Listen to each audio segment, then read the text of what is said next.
Hello, I'm the Nostalgia Critic guy, remember it so you don't have to. Action films have come a long way, haven't they? I mean, on top of there being continuing storylines, great visuals, and interesting ideas, we've broken quite a few stereotypes as well. Today, women can be tough and developed, leading to more interesting characters, and men can be emotional and deep, also leading to more interesting characters. This is the direct opposite to the 80s and 90s, where they mainly just focused on one thing: being a male! Red meat punching boobs for my dick on an explosion with Sam Elliott's mustache! Male! We never talked about ideas or expressing our emotions. We were man this is, and we knew who the other man this is were! Schwarzenegger, man! Ford, man! Weaver! Yeah, okay, man! Van Damme, Van Man! Seagal! Wait, nah, he was never really cool, but Willis, man! We were so blood hungry for not feeling or thinking anything that our hero for a while was an emotionless robot who did nothing but kill people. Michael Bay wishes he could be as fucked up as we were. But every once in a while, a smart film would sneak in under the radar disguised as a dumb dick flick. So, your friends would be like, Devil Boner! Hey! You wanna see a film about a man's emotional struggle to hold on to his humanity? What? RoboCop! Oh yeah, I love RoboCop! You wanna see if a person's identity is based on his environment or his inner soul? Huh? Total Recall! Oh yeah, 3 Bras, I love that shit! You wanna see Stallone, Mayo, Snipes, Mayo, Gunn, Mayo, battle a politically correct Orwellian universe where they sing I'm an Oscar Mayer wiener! Absolutely none of that goes together. Demolition Man!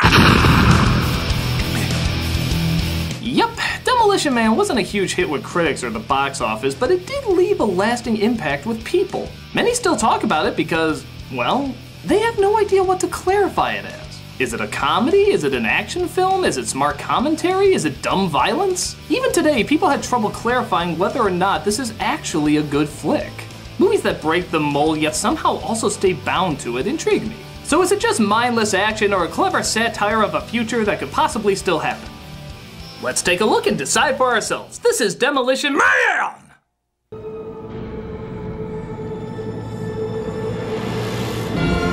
Yep, I remember when 1996 looked like that. California was on fire, crime was everywhere, celebrities were fighting each other while dressed like jackasses. Actually, what am I talking about? This was LA in 1996.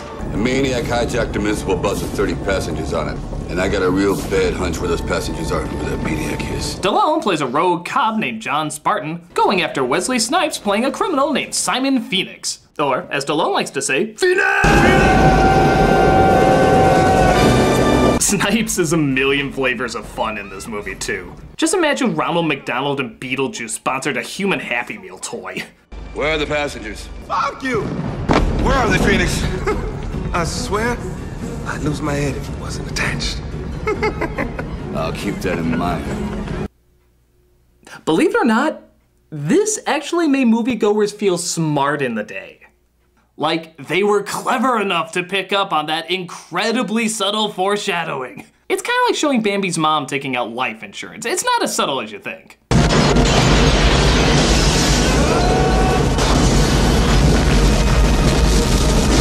Stallone somehow survives that, even though we never see him exit. Maybe there was a Coke machine in the building. When it's discovered that all the hostages he was supposed to save are dead. Bodies everywhere. There must be 20 or 30. See that, Captain? I told him. He said he didn't care. Oh my God, how could you sacrifice all those innocent people? This also somehow lands him a life sentence frozen in stasis. Now, how the fuck is that possible? The court will now listen to the prosecution from an obviously lying psychopath. Hey, I told him about the hostages. He said he didn't care. A compelling case with a lot of hard evidence. Now, the defendant has put in years of loyal service, taking down hundreds of criminals. How do you plead? Your Honor, it's very close.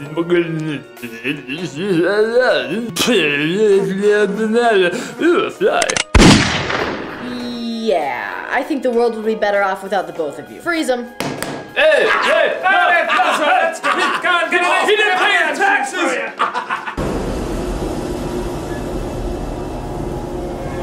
I love you. I was frozen to death. He's put on ice until years later, where the future has practically obliterated crime. Presumably because of one night where all crime becomes legal. Hey, don't question it, it just works! This brings us to Lieutenant Huxley, played by Sandra Bullock, who is not in between Miss Congeniality and the Heat, so she's allowed to actually be funny here. Which is more than I can say for others. Greetings and salutations. Welcome to the emergency line of the San Angeles Police Department. Which movie would you like me to ruin for you? But we find this future comes with a price. Anything bad for you is illegal. Smoking, high cholesterol, uneducational toys, eyebrows, even swearing gets you a fine. Sanctimonious asshole. Melina Huxley, you are fined 1/2 credit. You shit. Johnsman, you are fined. Johnsman, you are Johnsman. That's nothing. To cut down on my swearing, I put electric shocks on my balls. Oh, I can't even say balls! Oh, Jesus! Oh! It really works. Even though Huxley likes this world fine, she does long for the days of action. As you can see, having surrounded herself in 20th century nostalgia. Loser. What I wouldn't give for some action. But action is around the corner when Phoenix is woken up for his parole hearing. Mr. Simon Phoenix, one of our first and most illustrious members. You will steal me an everlasting gobstopper. But Phoenix escapes using the warden's eye to sneak out. He disguises himself as Dennis Rodman the Menace when the police finally track him down. Demand maniac lie down with hands behind back. Lie down with your hands behind your back. Yeah, this is what every minority wishes the LAPD was like. We're police officers. We're not trained to handle this kind of violence. The police are scared shitless, not knowing how to handle him, and he ends up escaping. Of course, they figure out the only way to catch a maniac is to send in a maniac, so they unfreeze Stallone to go after him, seeing how his past work precedes him. Are you sure this is real life? How can you justify destroying a $7 million mini-mall to rescue a girl whose ransom was only $25,000? Fuck you, lady! I have no joke for that, it's just everybody deserves to hear that line. They set him up against a cheese grater and let him know the situation. The year's 2032. I had a wife. What happened to my wife? Her light was extinguished in the big one of 2010. Oh yes, we all remember the big disaster of that year. We didn't thaw you out for a family reunion. Consider it fortunate the lieutenant even bothered to do a probe on your wife. I think that's the wrong Stallone movie. Cigarette, any cigarette. Smoking is not good for you, and has been deemed that anything not good for you is bad, hence illegal. Alcohol, caffeine, contact sports, meat. By God, it's a future if it was run by MSNBC. This is a cautionary tale from Tea Partiers, isn't it? Bad language, chocolate, gasoline, uneducational toys, and anything spicy. Oh yeah, if anything bad for you is illegal, then what's Rob Schneider doing in this movie? Not many people get a second chance, John Spartan. Stallone, of course, takes the job, puts on the uniform, and partakes in probably the strangest joke of the movie. You're out of toilet paper. Did you say toilet paper? Oh, they used handfuls of wadded paper back in the 20s. I'm happy that you're happy, but the place where you're supposed to have the toilet paper, you got this little shelf with 3 seashells on it. He doesn't know how to use the 3 seashells. And in case you're wondering, no, they never explain how to use the 3 seashells. Again, like most of the film, I can't tell if this is brilliant or stupid. It's driven anyone who's seen the movie insane. There's memes, fan theories, even years later at the premiere of Gravity, one of the biggest groundbreakers of the past decade. What's Sandra Bullock being questioned about?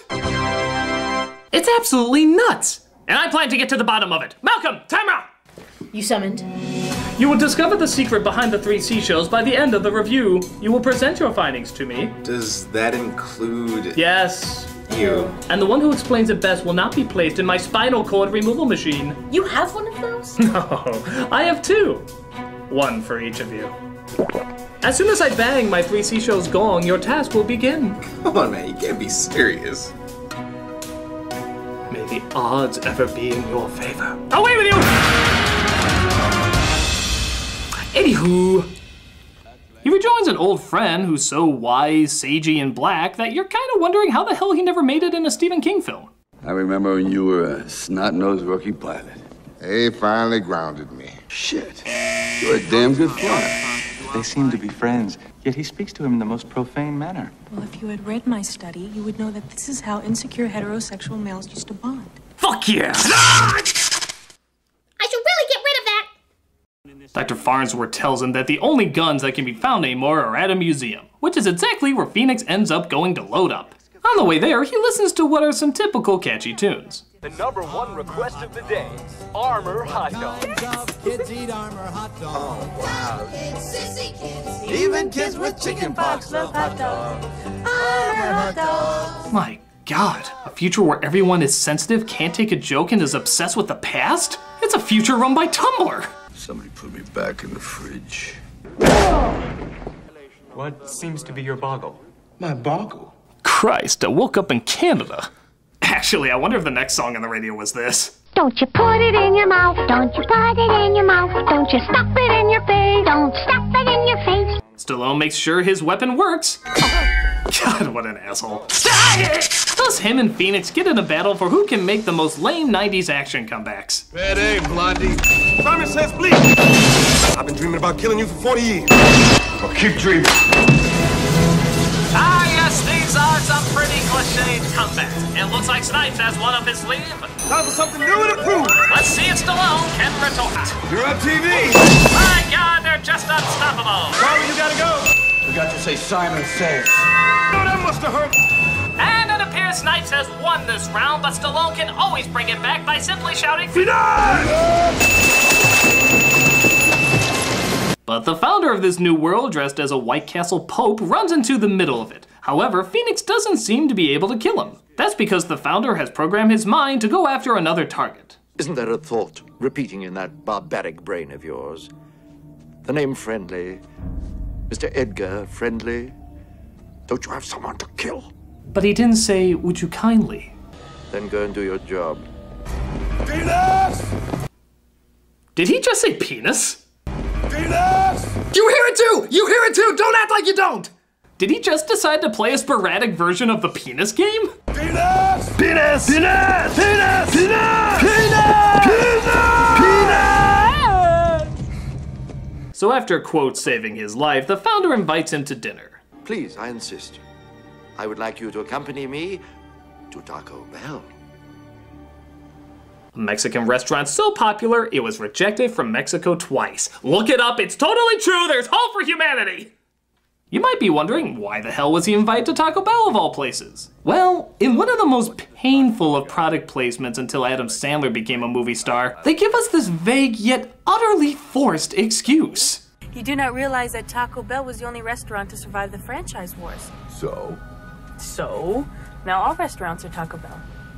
Okay, screw the seashells, which I'm sure you'll need to bring a lot of going to Taco Bell, but what on earth were the franchise wars? Was it like the Burger King and his Spartan cows against Colonel Sanders and his mutated chickens? This movie needs a prequel.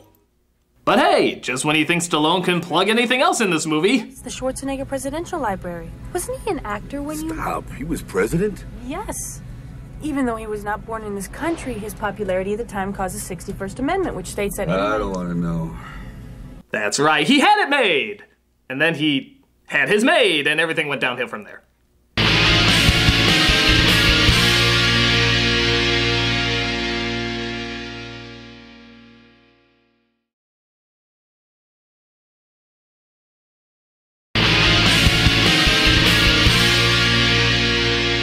So at this Mexican restaurant, where as stated before, no spicy or salty food can be served, so again, like a typical Taco Bell, our hero finds once again he has a hard time fitting in.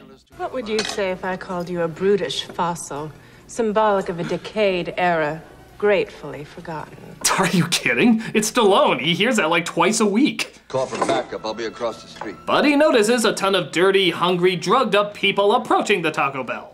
Again, some things never change. Please, don't! What the hell? But he finds out this group lives underground because they don't agree with living in such a fascist world. The last remaining criminal element in the city.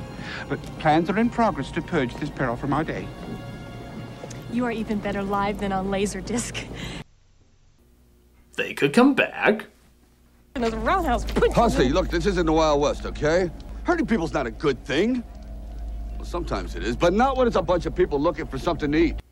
Again, no joke, just good line.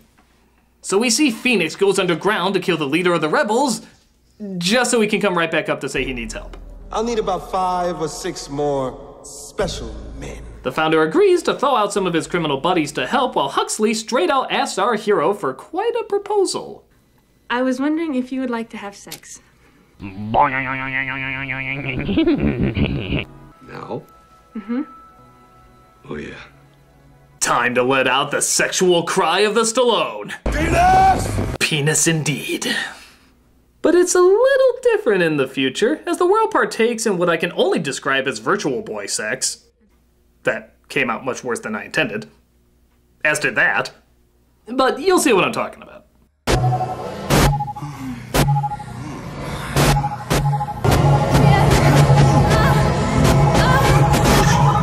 Wow, sexual interaction is done virtually without actually touching the person you're dating? This really is a future run by Tumblr. Not even mouth transfer is condoned. What are you doing? Breaking the law. You are a savage creature, John Spartan, and I wish you to leave my domicile now. She throws him out, but it's okay. As part of being a man movie, we of course get some completely pointless nudity. Hi, Martin. You know, I was thinking. Oh my God, I'm sorry, wrong number. Who was that woman? Why was it worth 2 seconds showing off her tits and ass? Man! Stallone uses his alone time to knit, because after being turned down by a hot woman and seeing another one naked, yeah, that's what I would do. But he figures out his new talent is all part of his reprogramming. When I thawed out, the first thing I wanted to do was knit. For each inmate, the computer draws up a skill or trade which best suits their genetic disposition. I'm a seamstress? Oh, that's just great. God, I can just see all the Stallone memes now. I was knitting before it was hipster. Can you give me Phoenix's rehab program now? Sure. But he discovers that Phoenix has been implanted with all sorts of hacking and martial arts info that would make him an unstoppable weapon. So I guess the real question is, why aren't the rest of the cops given these implants? This isn't a proper rehabilitation program. No kidding. This causes him to go to the underground set of Super Mario Brothers, where he finally gets what he thinks is real food.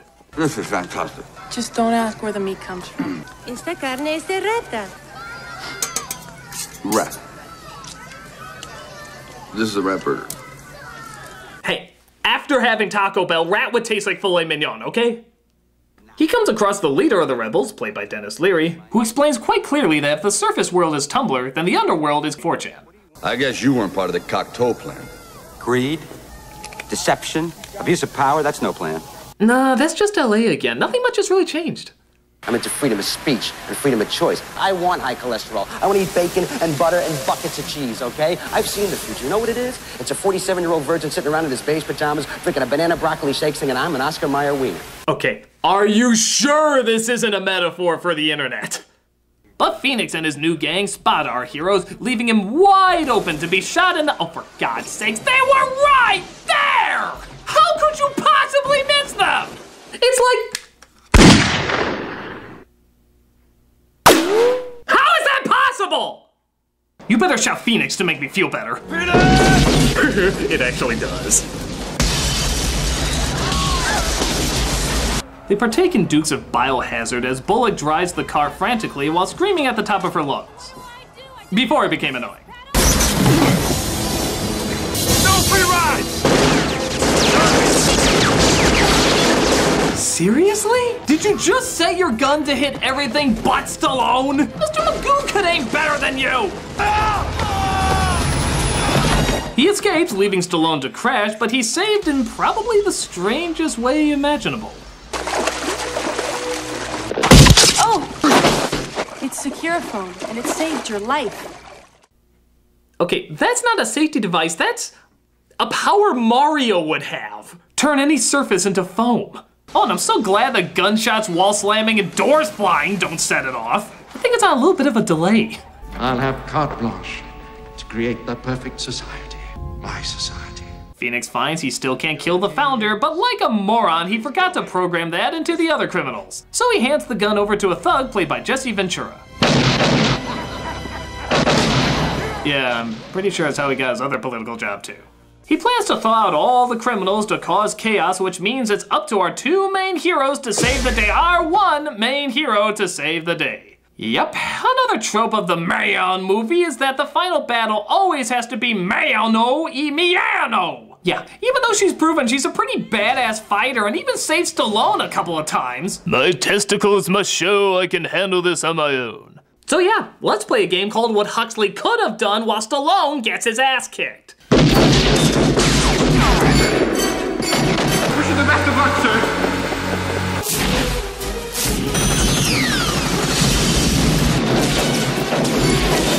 Look in my eyes, John. I'll see you in hell.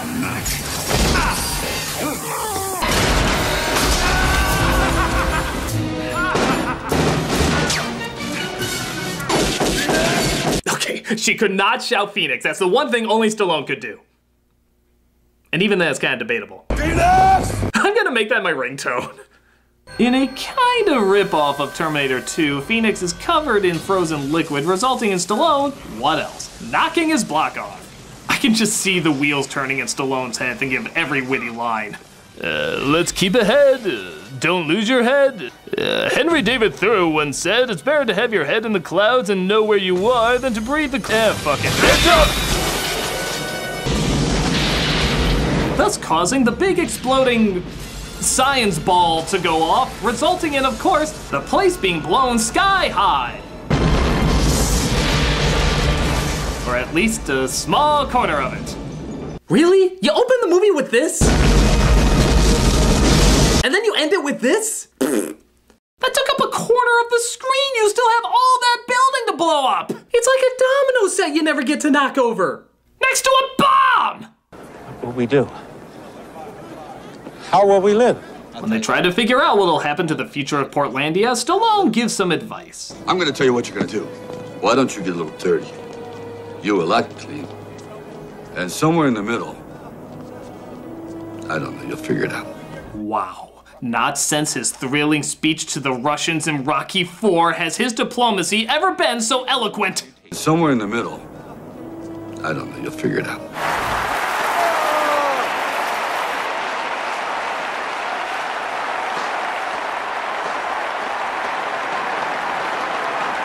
Thank you for rendering me unconscious.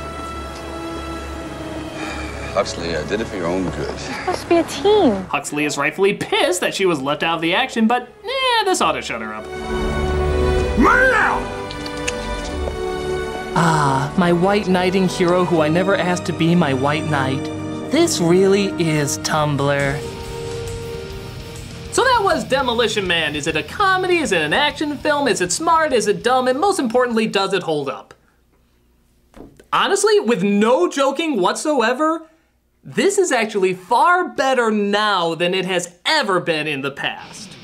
When it came out, the action cliches were pretty standard, so at the time it wasn't a big hit. But now, in 2015, these cliches have taken on an identity of their own. Silly, but kind of admirable.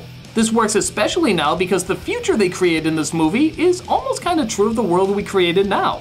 Our society, thanks to social media, is trying to be more about the group.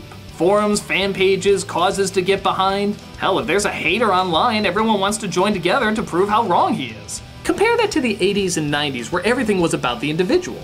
Wall Street, make money for your own, action films, mano y mano, emotions are for the weak. But the great thing about it is neither side is the villain in this. They're just products of their environment. The future has less choice, but they've also obliterated murder for 16 years. The past is anarchy and violence, but they also have more rights and choices. They both have their pros and cons. I know I joke about the future being a commentary of online culture, but without even realizing it, that's kind of what they did.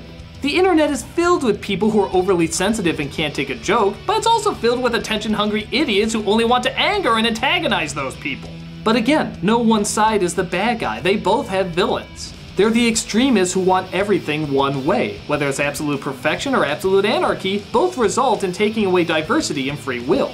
While the heroes are the ones willing to make a compromise. Stallone has trouble fitting in, but he doesn't say his world was completely right. Eventually both sides realize that the two have to find some middle ground in order to keep balance. It's a commentary that wouldn't work as well back then, but works much better now comparing our new world to the world of the past. Our current attitude to the attitude of the 90s. Now don't get me wrong, some things don't work especially well, like the action's not really that strong, and some of the cliches might be a little too stupid for their own good. But the writing, the ideas, the commentary, and yes, even the acting, which is honestly pitch perfect from every performer, makes it stand out.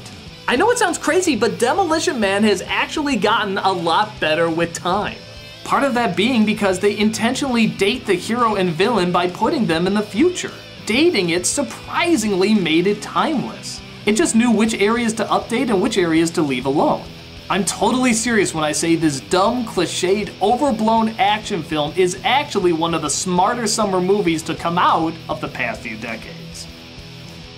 But that still doesn't answer my 3 seashells question. Malcolm, Tamara, begin! Tamara, what do you have for me? Well, I've come to the conclusion that the first shell can be used as a scooping mechanism. You can scoop out the poop. Yeah, and then you can use the second shell and put them together as a grabbing device so that you can actually grab out the poop. And then you can use the third to kind of just scoop out any residuals. Intriguing. Malcolm, what do you have to say? Well, I had a theory that these seashells are put into a device that shreds them down to their most basic particles. Basic particles? Those particles are then turned into wadded paper, for which is then used for down there. So your suggestion for replacing toilet paper is just to make toilet paper? Uh-huh. That is brilliant! The world will call you a hero and I will marry you and munch off your money! Guards, take her away! Wait, we have guards? We've got a weapon! Oh my god, wait! Alright, up against the wall, head behind your back! What the Come on fuck? now! Resist arrest, eh? You have done well, my gentle genius. Your future has just begun. Come with me! Cool.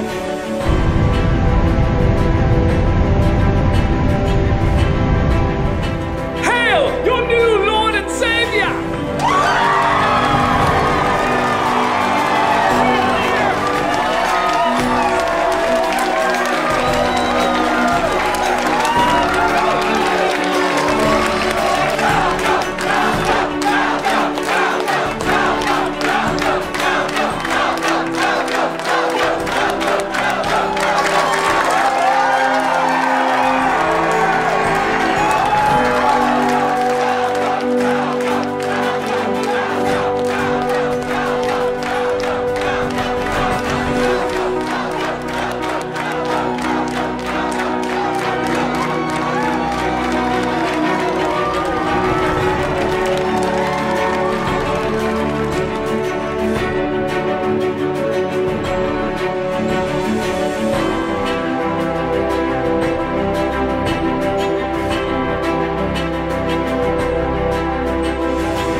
Hey guys, hope you enjoyed the review. Just a little reminder, April 24th to the 26th is C2E2 in Chicago, and I am going to have a table there.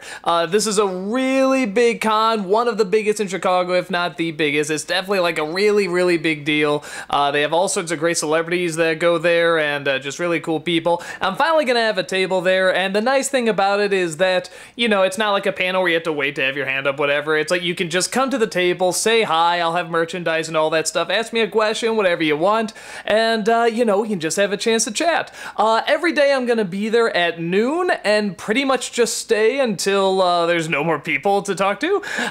So yeah, go ahead, drop on by if you can. Hopefully in the next video I'll be able to tell you where in the con it is, because it's a really big convention. Yeah, if not, just come on in, look for me. I'd love to say hi to you guys. So again, that's C2E2, April 24th to the 26th. Hopefully I will see you guys there. Come on down to Chicago and say hi. Take care.